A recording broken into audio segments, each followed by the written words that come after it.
Está começando o Vozes da Saúde Diálogos Coletivos, um programa produzido e apresentado por estudantes e servidores da FACISA, Faculdade de Ciências da Saúde do Trairi, unidade acadêmica da Universidade Federal do Rio Grande do Norte. Esse projeto é apoiado pela Pró-Reitoria de Extensão, PROEX, e pela Coordenação de Aperfeiçoamento de Pessoal de Nível Superior, CAPES. As opiniões expressas neste programa são de responsabilidade exclusiva do apresentador e dos convidados, não refletindo necessariamente a visão deste canal. Olá, sejam muito bem-vindos e bem-vindas ao Vozes da Saúde, o seu espaço de escuta e fala sobre saúde, bem-estar e comunidade. Hoje nós vamos falar sobre um tema que alimenta o corpo, a mente e a alma. O nosso tema de hoje é agroecologia e saúde no campo. E para começar, eu queria trazer uma frase que é um impulso também de vida e uma reflexão, né? Frase de Nego Bispo, que diz que a terra não é nossa propriedade, nós é que somos propriedade da terra. E esse pensamento que ele invocou nessa frase, né, que eu trouxe aqui, traz uma atitude de respeitar a terra que cuida de nós, que nos alimenta, e isso a gente pode chamar de agroecologia.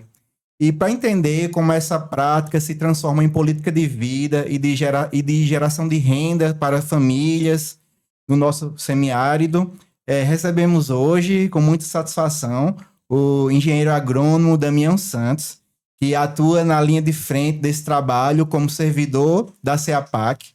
Então, Damião, seja muito bem-vindo. É uma honra ter você aqui. E eu queria pedir para o senhor se apresentar mais um pouquinho, falar do seu trabalho, do CEAPAC aqui no semiárido. Então, é uma alegria para a gente estar com vocês nessa caminhada aqui da saúde, Vozes da Saúde, do Diálogos Coletivos. A gente fica feliz em estar podendo conversar, dialogar, fazendo essa comunicação com vocês e com a população. A agroecologia é uma escolha de vida, né? A gente tem que escolher opções de vida. E a vida está em primeiro lugar, inclusive a vida da terra. Reforma agrária, saneamento básico, habitação popular, comida digna, saudável na mesa do povo. Então isso é a resiliência do povo do sertão, do semiárido, desse povo que aprendeu a viver e a conviver com os fenômenos da natureza. Nós estamos aqui para ter esse diálogo, fazer esse bate-papo e assim aprender uns com os outros, com o povo que são bastante interessantes, inteligentes, estudiosos para, com a sua trajetória, permanecer e conviver com o semiárido. Obrigado. Acabei esquecendo de me apresentar, eu me chamo Roberto Luan, sou nutricionista, atualmente sou mestrando em saúde coletiva aqui em Santa Cruz. Aqui do meu lado está meu amigo Euler, por favor, Euler. Olá, meu nome é Euler, sou nutricionista também, colega de Roberto, tanto de profissão como também de mestrado em saúde coletiva aqui da FACISA. E hoje eu vim contribuir, né, nesse bate-papo, saber um pouquinho mais, trazer algumas informações, aprender um pouquinho com o nosso convidado, né, e ver aonde é que a gente consegue chegar debatendo sobre agroecologia. Pois bem, Damião, eu falei CEAPAC, né? Acho que essa sigla, não sei se é conhecida por todos, se a comunidade aqui de Santa Cruz conhece. O senhor podia explicar para a gente o que significa, o que é seu trabalho? O CEAPAC é uma organização da sociedade civil do estado do Rio Grande do Norte e do Brasil, né? A gente tem 33 anos de permanência e de atuação no semiárido do Rio Grande do Norte. É bom só lembrar que no Rio Grande do Norte, dos 100% dos territórios, 92% está encravado no sertão, no semiárido. Inclusive no mar, lá na região salineira, também tem o semiárido, Mossoró, Areia Branca, Grossa. Então, o mar avançou um pouco, mas lá é semiárido, né? Então, o CEAPAC ele é fruto de uma história muito antiga. Os mais antigos vão lembrar que houve uma seca de 78 a 83. Naquele período era o 45º ano de seca, de 5 anos. Períodos teve o de 21, assim por diante, né? Então, a seca de 78 a 83, ela foi uma seca bastante forte, que houve um genocídio no semiárido. Essa história não é contada nos livros oficiais, mas morreram muitas pessoas no semiárido de fome, né? Inclusive as crianças, as mulheres, muita gente foi afetada por essa seca de 5 anos. Naquele tempo não tinha uma política de convivência com o semiárido. Era uma política de combater a seca. O semiárido é um fenômeno natural, só tem 2 estações, ou chove ou faz seca, né? Então, naquele tempo, existiam muitos bispos proféticos, inclusive o Nego Bispo é fruto desse trabalho que você citou há pouco tempo. Então, os bispos proféticos do semiárido, vendo o povo morrer de sede, de fome e de falta de assistência do Estado brasileiro, porque desde a descoberta do Brasil, Dom Pedro disse: venderei a última coroa do rei para matar a sede e a fome do povo, para a gente combater a seca do semiárido. Até hoje não combateram, né? Porque a gente vai ter que conviver com essa situação. Naquele momento se reuniu lá em Calcaia um conjunto de bispos, missionários, profetas, e começaram a dialogar com a população, com as entidades do povo, o que fazer para fazer essa discussão com as comunidades. Estava existindo muito saque naquele momento. O saque era uma prática que as pessoas com fome e até um local que vendia comida, e ali com a fome ele não estava invadindo, estava apenas ocupando um espaço para manter e matar a sua fome. E aí nessa discussão começou a discutir políticas estruturantes de convivência com o semiárido. Então aí começou a haver um conjunto de ideias, de pensamentos, para assim fazer política que estruturasse e melhorasse a qualidade de vida do nosso povo, não para combater, mas assim para conviver. E aí nesse sentido começou a ter um conjunto de iniciativas. O CEAPAC já vai surgir em 88 com os projetos alternativos, como projeto alternativo. Depois vem o CEAPAC em 93. Então o CEAPAC vem dessa caminhada de muitas entidades que foram construídas, e depois a gente fundou a articulação do semiárido brasileira, já em 99, fizemos uma primeira tecnologia social a partir de uma experiência de um pedreiro para captar água de chuva. No semiárido, mesmo chovendo pouco, chove uma barragem em Sobradinho. Em Sobradinho, na Bahia, dá 34 bilhões de metros cúbicos. Então, o problema do semiárido não são as secas, são as cercas que distanciam os pobres dos ricos. E aí essa questão da política de convivência, e aí depois vem a discussão do pessoal ter resiliência da convivência. Nós tivemos a primeira experiência agroecológica do Brasil, que foi com o Beato Antônio Conselheiro lá nos Canudos, que exterminaram toda aquela experiência, porque aquela experiência ela dialogava com os poderes que estavam na época dos coronéis. Então, para não ficar nenhum rastro daquela experiência, ela foi exterminada pela força da militarização do exército, e aquela experiência foi a primeira, onde o povo em comunidade nem tinha fome e nem tinha sede. Também aqui no Caldeirão, lá no Juazeiro, no Padre Cícero, também tem uma experiência com o Beato Zé Lourenço. E assim, essas experiências foram sendo contagiantes, foram inspirando muitas pessoas, e hoje a gente tem várias políticas de convivência com o semiárido, política de acesso à água, política de habitação, política de produção de alimentos saudáveis, que está a agroecologia. Então, a agroecologia tem que ter reforma agrária, reforma sanitária, reforma urbana, para melhorar a qualidade de vida do nosso povo, seja no campo ou seja na cidade. E toda a água do céu tem que ser aproveitada, e toda a água que sai das nossas casas tem que ser reaproveitada para a produção de alimentos, de forragem, de frutas, de alimentos para nós humanos e para os animais. E a gente tem que saber preservar as margens do rio, preservar a mata da Caatinga, que é a nossa floresta. Caatinga é o único bioma do mundo, Caatinga.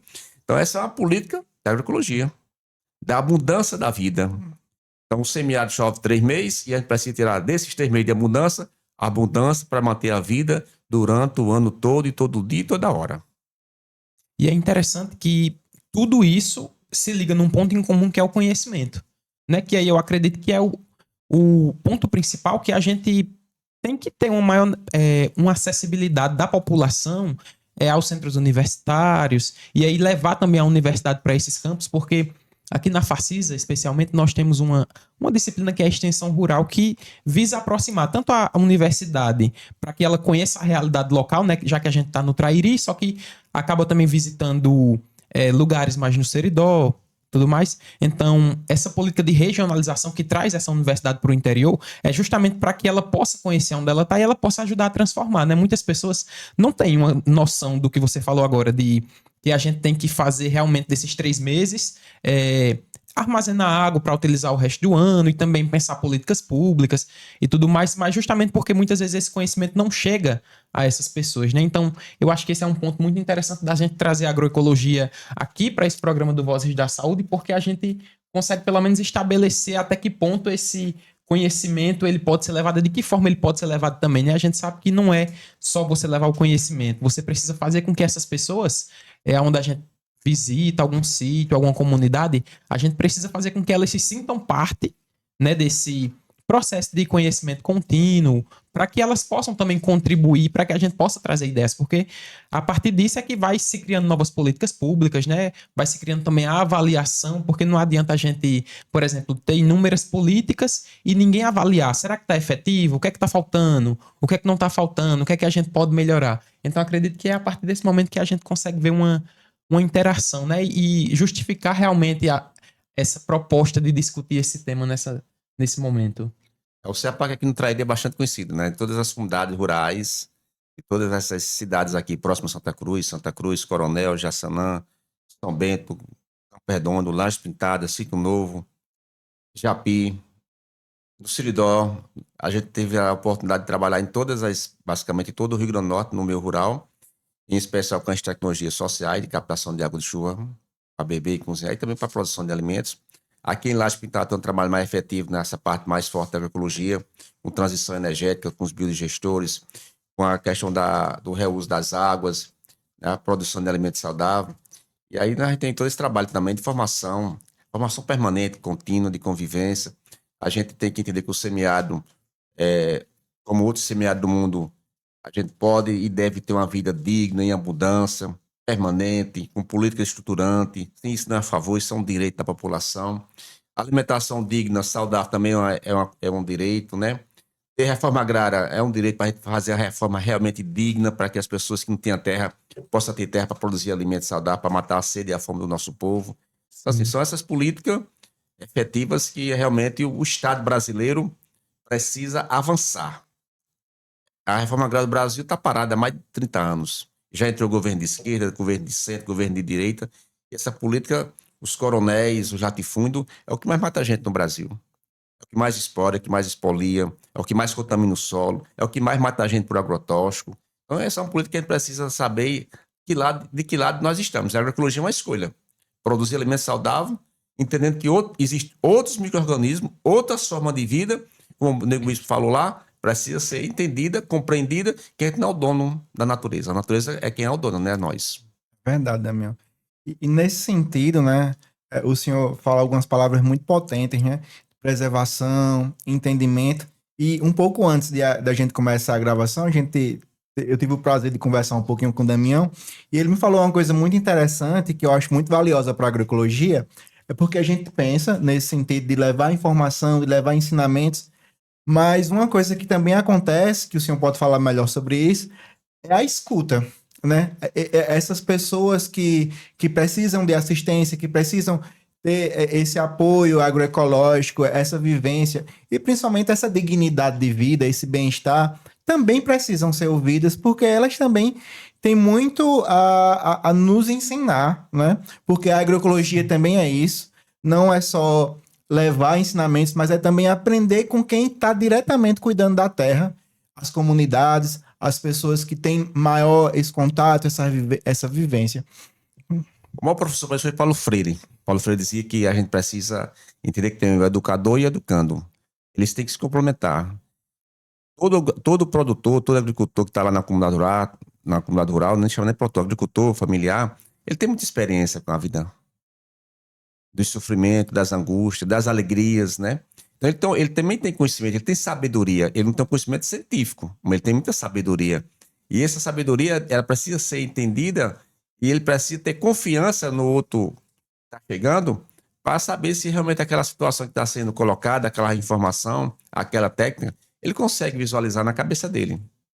E aí, se isso consegue ter essa comunicação horizontal, não pode ser uma comunicação vertical, que se for vertical é um pacote, é uma imposição. Você precisa ter uma capacidade de dialogar e de se comunicar com o outro para entender que o outro também sabe alguma coisa.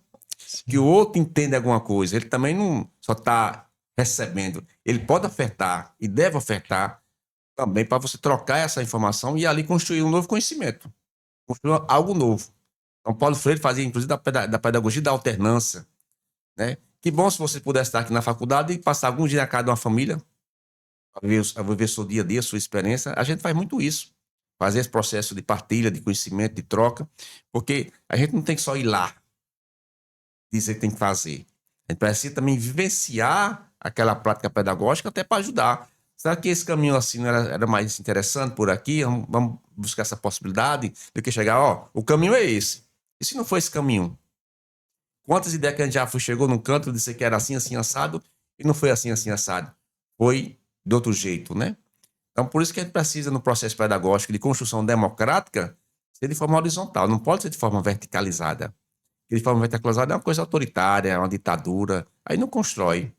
Não constrói nem convence, né? E se você não convencer, você não consegue sair dali com uma proposta construída. Tá certo? Então, acho que nós que temos essa capacidade e estamos querendo construir um mundo mais sustentável, mais solidário, mais humano, precisamos escutar, ter muita paciência de fazer a escuta qualificada, de entender o outro, a dor do outro, e aí dessa dor fazer uma coisa diferente. Exato. Estudando sobre esse tema, né, pra gente ter alguma noção, né, do que a gente ia conversar hoje, eu me deparei com dois mundos diferentes. A agroecologia é uma coisa impositiva, então você pensa que a agroecologia é só não usar agrotóxico, e aí acaba que eu acredito que tem profissional que vai e leva uma informação que muitas vezes não se aplica. E o outro mundo que eu também consegui identificar é justamente esse mundo de entender esse pessoal que são produtores rurais, né? De uma forma mais ampla, ver tudo que perpassa. Eu queria saber de você. Você realmente vê que no cotidiano tem esses dois mundos? Um profissional que entende a agroecologia como você, outro que já tem essa característica mais impositiva. E como é que você acha que isso impacta nas famílias? Se você botar assim pro nosso sertão, vamos falar do semiárido, né? Que nós estamos aqui na região do semiárido. Ela é a região que mais chove no mundo. A região semiárido do mundo que mais chove é o Nordeste. Semiárido do Nordeste. É a região do semiárido que mora mais gente, mais de 20 milhões. É a região do semiárido que poderia dar a melhor qualidade de vida. Mas é a região do semiárido que dá a pior qualidade de vida do nosso povo. E a agroecologia é cultura. Quem são os maiores artistas do Brasil? De onde saíram? De que local saíram? Pega um Flávio José, um Flávio Leandro, um Luiz Gonzaga. Pega esses outros artistas. Patativo da Saré, com praticamente analfabeto, mas tem uma cultura imensa. Então, esses vão sair da onde? De comunidades rurais, a grande maioria dos seus cantadores.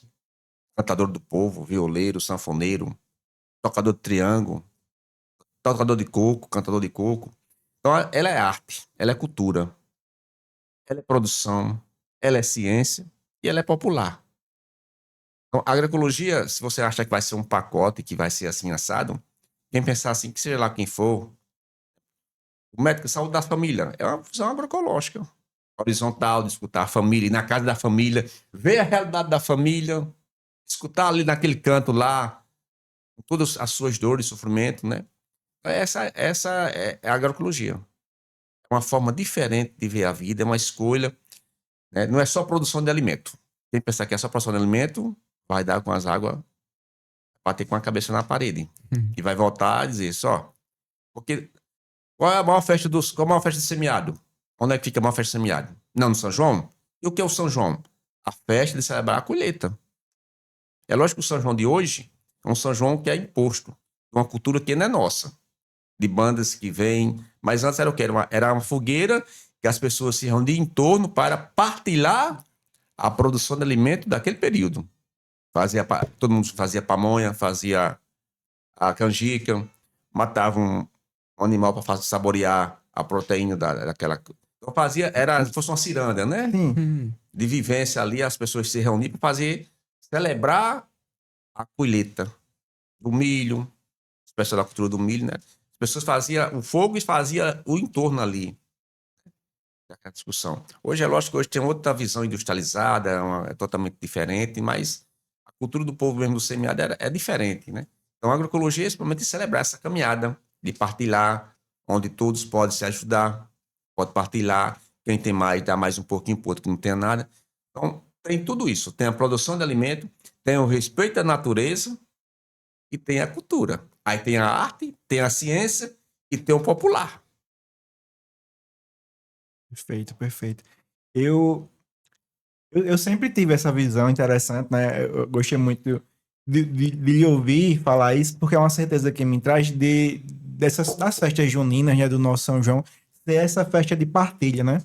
E assim, na minha vivência, quando eu me encontro com a agroecologia, porque eu também acho que a agroecologia é esse encontro, é você conhecer e entender esse lado da vida, porque é um lado que traz esperança, é um lado esperançoso, né? E também, trazendo Paulo Freire, também é libertador, né? Então, eu me sinto muito mais nordestino, sabe? Quando eu escuto o senhor falar dessa partilha das festas juninas e me encontro junto com ela dentro da agroecologia, né? Mas a gente tá falando de agroecologia, eu acho que também é válido trazer agora o Na Boca do Povo, né? Porque a gente é uma parte do programa que a gente vai na rua e questionar as pessoas sobre o tema da mesa. E vamos fazer isso agora? Bora. E saber também o que é que elas entendem, né? Sobre a agroecologia, se é esse olhar mais ampliado, se é um olhar mais defendido pela indústria, né? Uma coisa mais simplista. E agora quem fala aqui é você, um quadro onde a voz das ruas ganha espaço, porque a melhor forma de falar de saúde é do jeito que o povo entende. É saúde do jeito que o povo fala, no quadro Na Boca do Povo. O Na Boca do Povo veio mais uma vez às ruas e hoje para saber o que a população entende sobre agroecologia. Bora lá? Eu estou aqui com Wesley Gama. Wesley. Na sua opinião, qual é a diferença entre um alimento natural e um alimento produzido com muito agrotóxico? O alimento natural é aquele produzido pelas pessoas da agricultura familiar, por exemplo, que procuram fazer a produção de forma orgânica, sem o uso de tantos agrotóxicos, né? Você acha que é mais fácil ter acesso a alimentos saudáveis aqui na sua comunidade ou a alimentos ultraprocessados, por exemplo? É mais fácil ter acesso a alimentos ultraprocessados e mesmo o acesso a alimentos que parecem saudáveis, como frutas e verduras, nos supermercados, tem procedência industrial de grandes corporações. Então, isso, como tem um objetivo financeiro em primeira linha, eles são produzidos com muito agrotóxicos, né? Então, é muito difícil hoje em dia ter acesso a alimentos orgânicos e da agricultura familiar, porque eles são sufocados e engolidos pela própria indústria que produz esses ultraprocessados, que produz alimentos em massa, não se preocupando com esse processo de saúde, de nutrição que deve envolver os alimentos, né? O objetivo é o lucro. Perfeito. Para finalizar, para você, o que não pode faltar na mesa de uma família para garantir uma boa alimentação? Os alimentos básicos como nossos avós produziam, o feijão, a macaxeira, a farinha e todos os outros legumes e verduras, frutas que fazem parte, por exemplo, aqui no Nordeste, da nossa culinária, como o milho também, a fava, o caju aqui na minha região, a manga. Acho que esses são os alimentos principais, né? Inclusive, hoje em dia, também há muito um apelo para o consumo de produtos, não só industrializados, mas até também... Em uma das falas, né, a gente viu que o Wesley, ele trouxe essa questão do sistema alimentar, né? A gente não entende, quando a gente fala de agroecologia, a gente entende, por exemplo, a influência dos sistemas alimentares, né? E aí quando a gente pensa na maior produção, aqui, principalmente no nosso país, né, que é um grande exportador de algumas monoculturas, a gente pensa que uma boa parte dessas produções, elas se voltam para alimentos que realmente não são saudáveis, né? Então a gente tem uma grande produção de carne, só que essa grande produção de carne se traduz tanto em exportação como também produção de alimentos ultraprocessados, né? Já que algum rejeito dessa produção tem que ser reaproveitada, porque a indústria ela não vai perder. E quando a gente pensa agroecologia de uma forma mais mecânica, a gente não tem essa noção da influência de um sistema alimentar, de que forma a cultura, né, envolve essas pessoas. O que é que você achou desse nosso quadro? Interessante. E só lembrar que, assim, a população que está nos vendo, nos assistindo, existe uma viagem para Natal. é uma viagem de um circuito maior. E existe uma viagem daqui para Las Pintadas, que é uma viagem menor, num circuito menor. Então, a produção do Brasil, ela foi estimulada, assim, esse sistema do agronegócio, que envolve matar gente de um lado com agrotóxico e vender a farmácia do outro lado, ele criou um circuito longo. Uma viagem aqui para Natal, por exemplo. Então, esse circuito longo, ele tem que ser um processo ultraprocessado, um alimento ultraprocessado, tá certo? E é um circuito aqui para Las Pitadas, que é uma viagem curtinha, de 15 a 20 minutos, é um circuito pequeno, é um circuito da agricultura familiar, é um circuito da agroecologia, do alimento chegar mais saudável, mais fresquinho na mesa de nós, da população, da comunidade rural e também da zona urbana. O que dificulta isso? Políticas públicas que estimulem e dê incentivo para que as pessoas possam produzir e ter a garantia da sua comercialização. Vou voltar para a questão da água. Aqui em Santa Cruz tem um sistema próprio de abastecimento de água. Você imagina que aqui tem uma população de 40 mil habitantes. Se cada habitante consumir 1.000 litros de água por semana, dá quantos 1.000 litros d'água na sua casa? Se 70% dessa água voltar para ser tratada para a produção de alimento, existia fome na cidade de Santa Cruz, ou em qualquer outra cidade que tenha um sistema próprio, como Macaé ou em qualquer outro lugar. Então, assim, existe toda uma estratégia política de escolha para machucar, para dificultar o pequeno circuito, que é a agricultura familiar. Porque é esse circuito que produz o feijão, produz a batata, produz a galinha caipira, que passa 6 meses para ser produzida, não 30 dias, nem 15 dias como frango, que vai cheio de hormônio, anabolizante, que hoje está provado que tem um conjunto de doenças. E o gado caipira, que come lá no pasto solto, que o peru, que o guiné, que o porco, você está entendendo? Que não vem enlatado, que não vem nesse caminhão frigorífico. Aí, para tudo isso, tem um conjunto de regras que dificulta essa produção desse, tanto vegetal como animal. E realmente torna caro o produto saudável. São as pessoas que têm um bom salário, a população das periferias não tem acesso a essa alimentação, poder não dá para comprar esse alimento. Mas se tivesse estímulos, aqui em torno de Santa Cruz, poderia ter um cinturão de produção de alimento a partir do efluente das águas que sai da casa das pessoas, como várias hortas, alimentação, produção de frutas, num cardápio adequado, sustentar para as famílias. E aí, esse ultraprocessado, a mortadela, os outros alimentos que são ultraprocessados, que todo mundo já sabe, está provado, que mata a gente, que dá câncer, por isso tem essa quantidade de câncer tão grande no Brasil. De obesidade, o Brasil tem mais de 30% de pessoas obesas aqui, inclusive na força de trabalho vai ter dificuldade. Os postos tudo abarrotado com gente obesa, com hipertensão, problema de coração, tudo de alimentação, que não é alimentação. Mas as pessoas não têm outra escolha. Então falta uma política estruturante, uma política pública correta, de aproveitamento, fazer uma reforma agrária digna, para que tenha mais gente produzindo alimento, que possa ter uma política estruturante de reaproveitamento das águas, de captação de água das estradas. Você imagina que daqui para Serra Doutor, quantos litros de água não perde numa chuva ali, que poderia ser captado, para dar para os animais, para fazer produção de frutas, produção de forragem. Então, assim, solução e inteligência, demais nós temos. Conhecimento para se vir de Israel.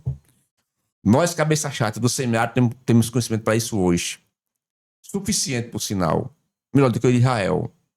Tá certo? O que falta é incentivo, estímulo, política estruturante para que isso aconteça. Essa luta de Golias, ela é uma luta muito pesada, porque quebraram as pernas dos agricultores familiares. E aí a comida do feijão, do arroz, né? Toda essa cultura milenar da soberania e da segurança alimentar, inclusive das sementes, que é patrimônio da humanidade, a transgênio, a Monsanto, quer se apropriar, porque isso é vida. Isso é vida. Então, em vez de estar importando alimento do sul para cá, a gente tem que fazer a produção aqui do nosso caju, do nosso juazeiro, das nossas catingueiras. Tudo isso é sabedoria do povo. E aí tem várias frutas aqui do semiárido, da nossa mata, da nossa caatinga, do nosso bioma, que alimenta o povo. Sempre alimentou umbu, por exemplo. Hoje lá na região de Remanso, da Bahia, exporta para a Alemanha a geleia. Porque a gente pode fazer isso aqui na nossa região. E o umbu tem uma safra imensa. A gente faz só o quê? Só pode fazer o que mais? Umbuzada. Pode ter um conjunto que poderia ser feito ali. Geleia, doces, aproveitar para ter abundância o ano todo. Não é? Pois é. Isso, infelizmente, é a nossa realidade, né? Que o Brasil ele foi transformado, condicionado por um planejamento de políticas de morte, né? Enquanto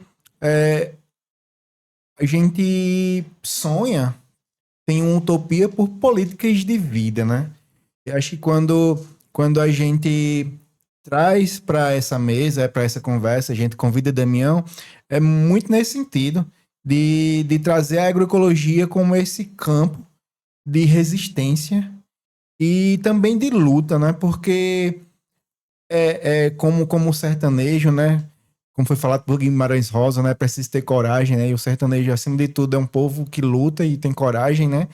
E eu vejo essa luta contínua, mesmo com a falta de recursos, mesmo com a falta de políticas públicas voltadas para essa situação, mas mesmo assim a gente ainda resiste, né? Como a caatinga, né? Que seca, mas chover um pouquinho, o verde volta a brotar, né? E iluminar nossas vidas, né?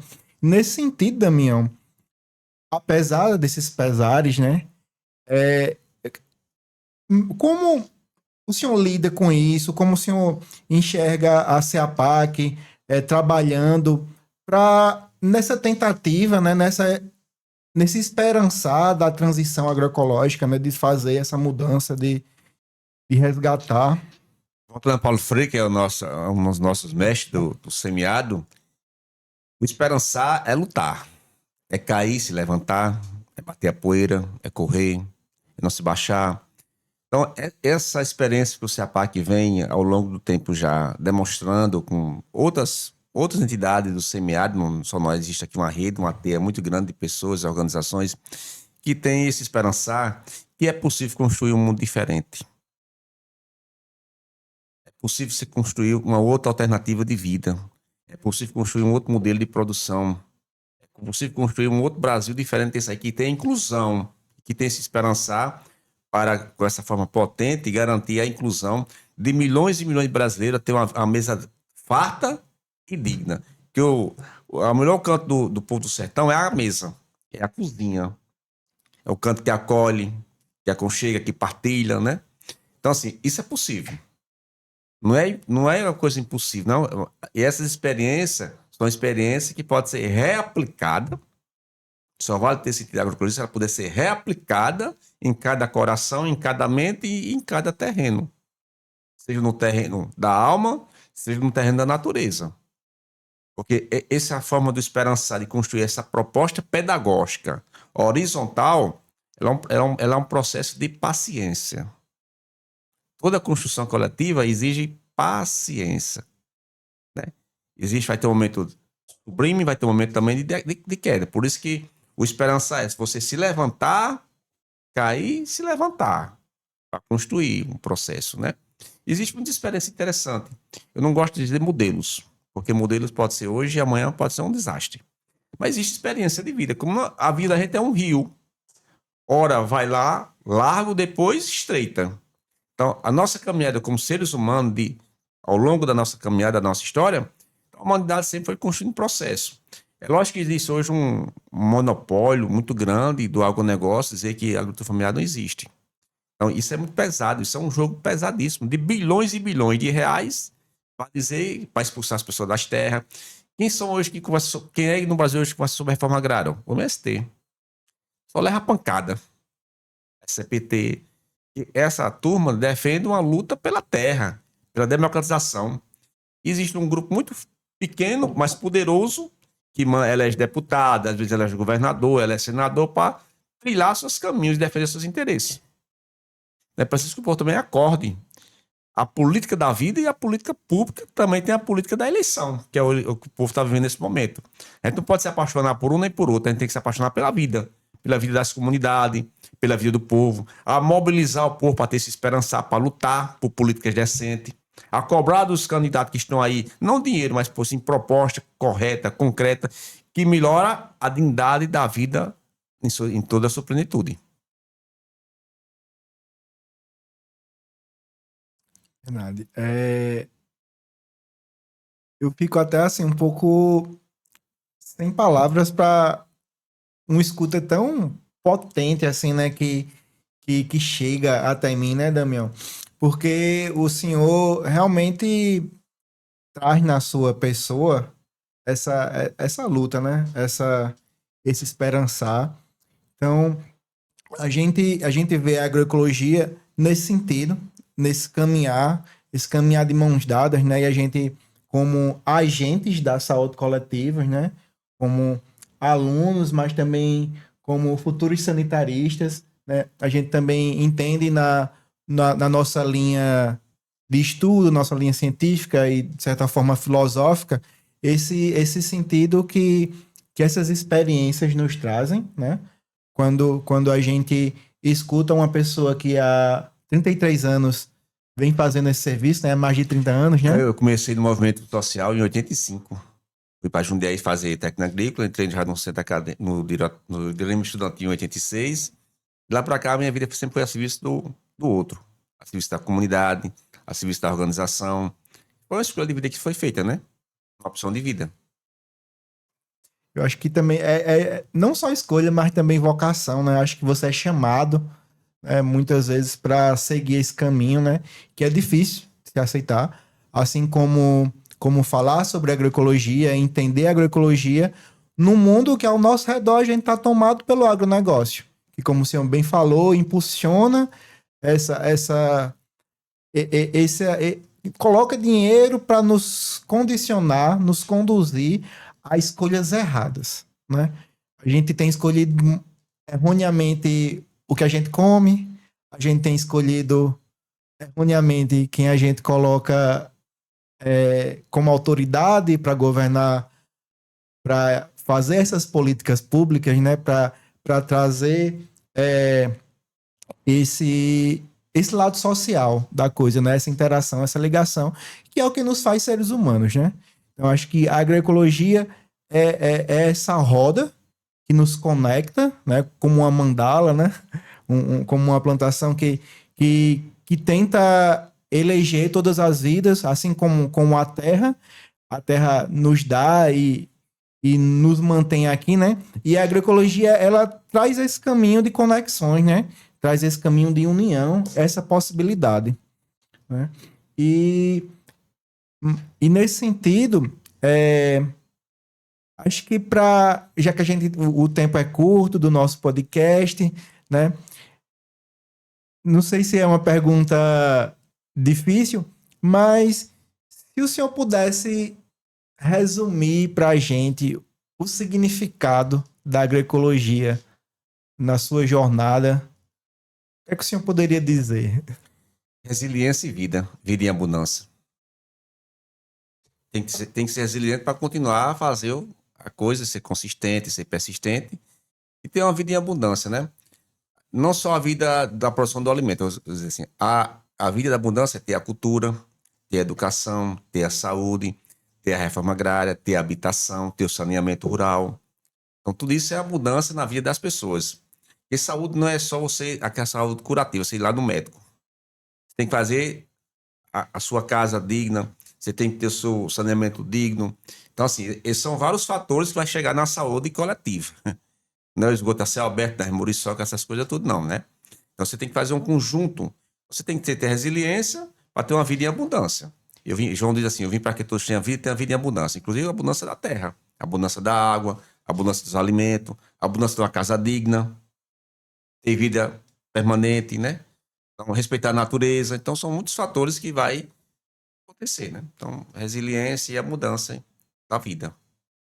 Eu acredito que se tem uma coisa que a gente conseguiu aprender aqui hoje, é que a agroecologia ela vai além da produção de alimento, né? Inclusive, muita gente pensa a agroecologia realmente como se acabando ali na produção do alimento, e a gente conseguiu ver que não, que é um espectro muito amplo do que a gente pode entender, de conhecimentos que são necessários, da participação também, né? Porque esse processo ele também não é um processo individual do profissional que está no dia a dia, mas é um processo da comunidade, é um processo de quem faz conhecimento, né? E de quem se apropria também de conhecimento no sentido de poder reconhecer que outras realidades existem, de que forma essa realidade ela acontece e também de que forma essa realidade ela pode ser alterada, né? Já que quando a gente pensa em promoção de saúde, que é uma das premissas do nosso serviço de saúde, que é o SUS, o maior serviço de saúde do mundo, né, o mais bonito, que é utilizado como exemplo em muitos países, mas que muitas vezes a gente não vê a efetividade, até porque muita gente não entende a agroecologia envolta nesse serviço de saúde, né? Muitas pessoas não entendem até onde vai a agroecologia, de que forma ela se interliga com a saúde. Então a gente viu que a agroecologia ela é muita coisa mesmo, né? E que o impacto dela no dia a dia se faz desde a menor relação até grandes relações que são mediadas pela indústria, né? Pelo comércio, pela geração de lucro, de dinheiro. Verdade, é verdade. Eu acho que a gente teve uma conversa que foi muito uma aula de cidadania e humanidade, sabe, Damião? Acho que eu fico muito agradecido por lhe ouvir, lhe conhecer, sabe, lhe receber aqui nessa mesa, né?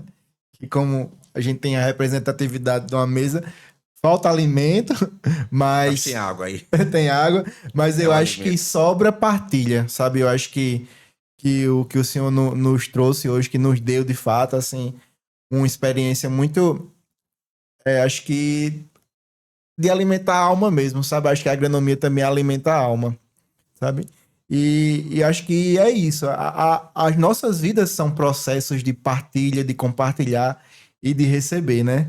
E acho que posso dizer que para mim é uma pena a gente ter que encerrar essa conversa hoje, porque eu tô bem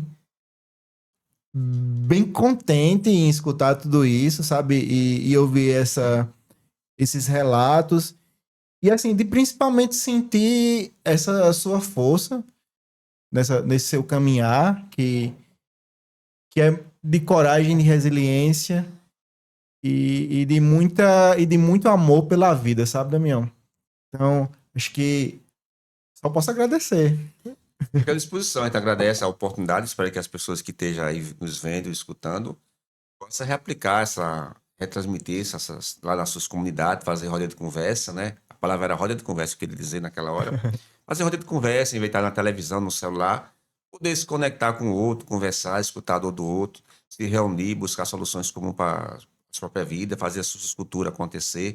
Tem tanta coisa interessante na nossa comunidade que pode ser vivida, revivida, alimentar a alma, o coração, fazer pequenas hortas na sua casa, fazer discussão sobre a saúde, trazer os profissionais lá para a comunidade, trazer os agentes políticos, né? Eu não chamo nem autoridade. A autoridade é o povo, porque é o povo que bota, é o povo que tira. Então a gente fica feliz. Quando precisar da gente, nós estamos à disposição para contribuir, colaborar e cooperar com o trabalho e a comunidade. Muito obrigado. Então, acho que a gente vai ficando por aqui. Agradecemos mais uma vez a presença de Damião e encerramos por hoje mais um episódio do Vozes da Saúde. Afinal, Vozes da Saúde, como você costuma dizer, Euler? Saúde coletiva em alto nível, só aqui, né? É isso, gente. Valeu, obrigado.